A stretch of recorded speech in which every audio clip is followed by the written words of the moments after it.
நம்பிக்கை அப்படிங்கிறது ஒரு கண்ணாடி மாதிரிங்க. ஒரு வாட்டி கீழ விழுந்து உடைஞ்சிருச்சுன்னு வைங்களேன், அத நம்ம திரும்ப எடுத்து ஒட்டிடலாம். ஆனா, அதில பட்ட விரிசல் கடைசி வரைக்கும் இருக்குங்க. அதில எவ்வளோதான் நம்ம முகம் பார்த்தாலும், அந்த விரிசல் மட்டும் போகவே போகாது.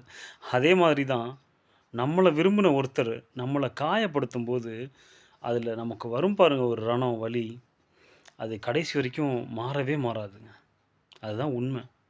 அந்த நேரம் நமக்கு தோணும், இனிமே நம்ம யார் கூடயும் பழகக்கூடாது. போதும்டா நம்ம இவ்வளோ காலம் நம்ம நம்பிக்கை வச்சு, வச்சு நம்ம ஏமாந்தது தான் மிச்சம் அப்படின்னு தான் நம்ம மனசுக்குள்ள தோணுங்க. ஆனா, இந்த இடத்துல நான் தப்பு செஞ்சவன் நம்மளுக்கு நம்பிக்கைய துரோகம் பண்ணவன் திரும்ப மன்னிச்சிரு அப்படின்னு சொல்லிட்டு கேட்கறது ரொம்ப சுலபம். ஆனா, அந்த பழைய மனுஷன உன் மேல எந்த அளவுக்கு ஒரு நம்பிக்கை வச்சிருந்தானோ, அந்த மனுஷன நீ கண்டிப்பா சரி, சாகுற வரைக்கும் நீ அவன திரும்ப பார்க்குறதுங்கிறது ரொம்பவே கஷ்டம். முடிஞ்ச அளவுக்கு மனுஷனுக்கு மனுஷன் அன்பு செலுத்துங்க. யாரையுமே காயப்படுத்திடாதீங்க.